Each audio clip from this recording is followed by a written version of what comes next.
Selamat datang di The Debate. Hari ini kita akan membedah wawancara mendalam dengan George Heaton, pendiri merek fashion global Represent. Perjalanannya jujur luar biasa. Dari gudang di taman orang tuanya sampai jadi sebuah kerajaan bisnis senilai 100 juta dolar. Tapi kisah ini memaksa kita bertanya, apa benar dedikasi tanpa kompromi dan pengorbanan total atas kehidupan pribadi itu satu-satunya jalan menuju katakanlah kesuksesan wirausaha level elit? Ataukah pendekatan ini sebenarnya mitos yang berbahaya? Nah, bagi saya, kisah Heaton ini adalah bukti mutlak bahwa pengorbanan ekstrim, menempatkan misi di atas segalanya, itu adalah harga yang tidak bisa ditawar untuk mencapai puncak. Nah, itu dia. Justru disitulah, menurut saya, kita beda pandangan. Bagi saya, narasi pengorbanan itu justru, menyesatkan. Data dari wawancara itu kan menunjukkan titik balik represent itu bukan saat dia paling menderita, tapi justru saat dia berhenti jadi martir dan mulai jadi pemimpin yang strategis, merekrut CEO, mendelegasikan, dan yang paling penting, menyelamatkan dirinya sendiri. Posisi saya berangkat dari bukti yang sangat-sangat gamblang dalam wawancara itu. Kesuksesan Heaton itu hasil langsung dari etos kerja habis-habisan selama lebih dari 1 dekade. Dia sendiri bilang kan, konsep work-life balance itu omong kosong buat mereka yang mau jadi yang terbaik. Dia bahkan menunjuk Kobe Bryant yang sudah latihan jam 3 pagi. Ini bukan sekedar kata-kata loh. Dia tidak ambil gaji selama, kalau tidak salah, 7 atau 8 tahun pertama. Coba bayangkan itu. Dia secara eksplisit menggambarkan periode 10 tahun di mana dia, kutipannya, tidak benar-benar punya kehidupan di luar Represent. Dorongan utamanya apa? Membuktikan orang lain salah dan membuktikan diri sendiri benar. Nah, itulah bahan bakar yang bikin dia rela melakukan whatever it takes. Mentalitas inilah yang membangun fondasi bisnis 100 juta dolar itu. Saya melihatnya justru sebaliknya. Narasi pengorbanan itu menyederhanakan cerita yang sebenarnya jauh lebih kompleks sih. Titik balik kesuksesan Represent itu bukan saat pengorbanannya paling ekstrim, tapi saat terjadi perubahan strategi yang fundamental. Coba kita lihat angkanya ya. Bisnisnya itu mandek di pendapatan 6-7 juta dolar selama beberapa tahun, antara 2015 sampai 2017. Di masa itu, Heaton sendiri mengakui, kami tidak tahu apa yang kami lakukan. Dia bahkan sampai pada titik terendah, baik secara pribadi maupun profesional, sekitar tahun 2018. Bisnisnya tidak untung dan dia benci melihat bayangannya sendiri di cermin. Nah, lompatan pendapatan yang masif itu terjadi setelah apa? Setelah dia merestrukturisasi bisnis, memindahkan produksi ke Portugal, dan yang paling krusial, merekrut tim profesional termasuk seorang CEO. Heaton dengan jujur bilang, saya bukan seorang pebisnis, dan menyebut perekrutan CEO itu keputusan bisnis nomor 1 yang pernah dia buat. Bahkan, transformasi pribadinya lewat 75 Hard, program disiplin mental dan fisik itu, menunjukkan kalau kesejahteraan diri itu fondasi, bukan penghalang sukses. Anda menyebut titik terendah itu sebagai bukti kegagalan, saya justru melihatnya sebagai api penyucian yang memang diperlukan. Periode gelap antara 2018 sampai 2020 itu seperti yang dia katakan adalah neraka yang harus dilalui. Dia bilang, pemandangan surga terbaik adalah dari neraka. Stagnasi bisnis, masalah pribadi, dan terutama gugatan merek dagang yang mengancam mengambil segalanya, itu adalah tekanan ekstrem yang memaksanya jadi lebih fokus dan tanpa kompromi. Rasa sakit dari umpan balik negatif, ancaman kehilangan segalanya, itu jadi bahan bakarnya. Dia pakai energi negatif itu untuk lari 15 km sambil berpikir, kalau saya berhenti, rasanya seperti mereka akan menang. Tekanan inilah yang melahirkan kembali merek yang lebih kuat. Itu ujian karakter. Tunggu. Jadi Anda benar-benar percaya penderitaan itu diperlukan, bukan sekadar produk sampingan yang disayangkan. Saya tidak setuju.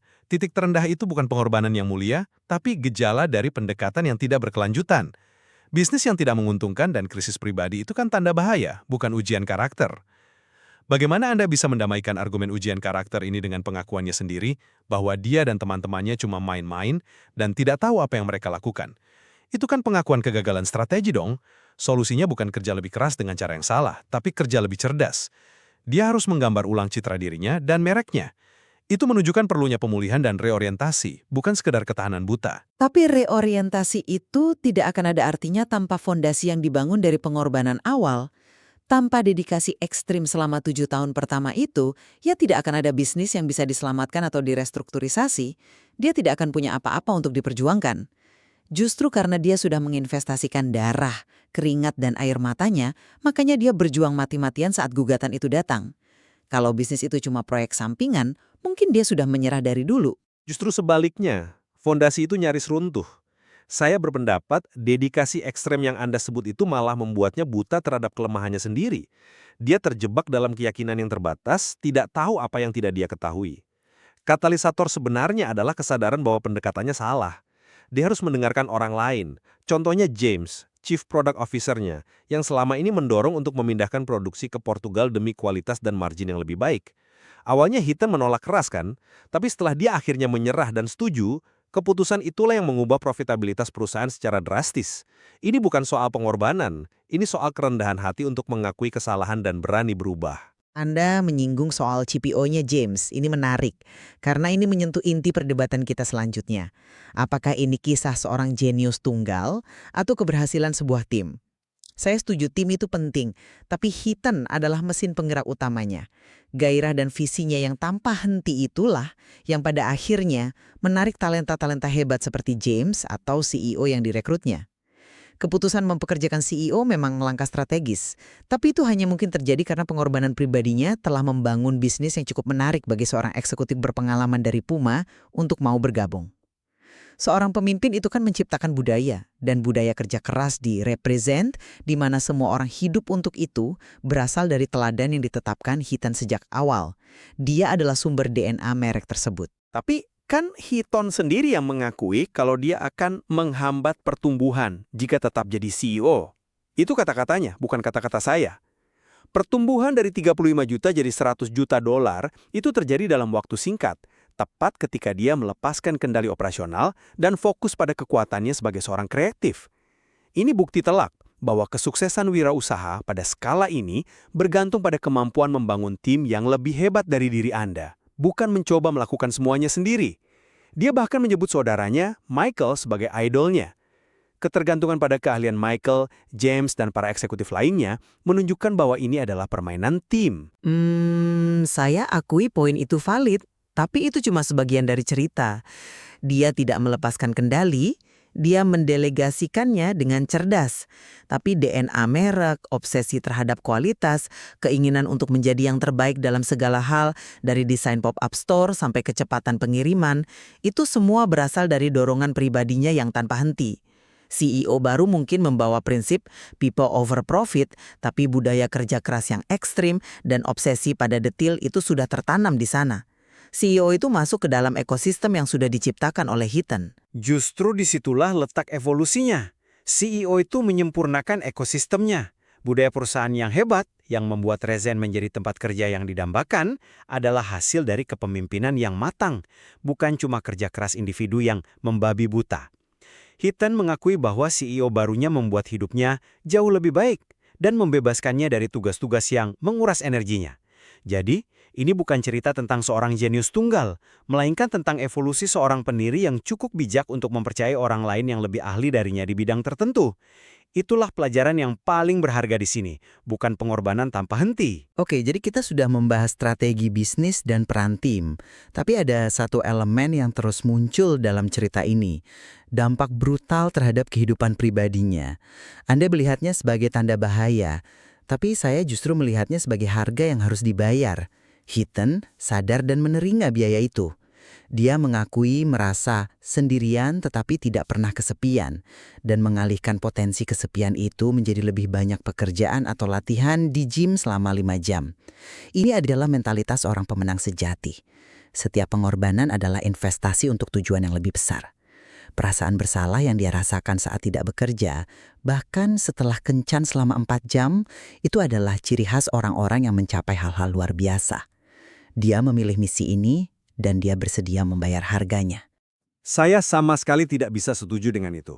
Menggambarkan hari Minggu sebagai hari terburuk, merasa cemas setelah kencan dan mengakui tidak punya kehidupan, itu bukan lencangan kehormatan, Itu adalah tanda bahaya yang sangat besar.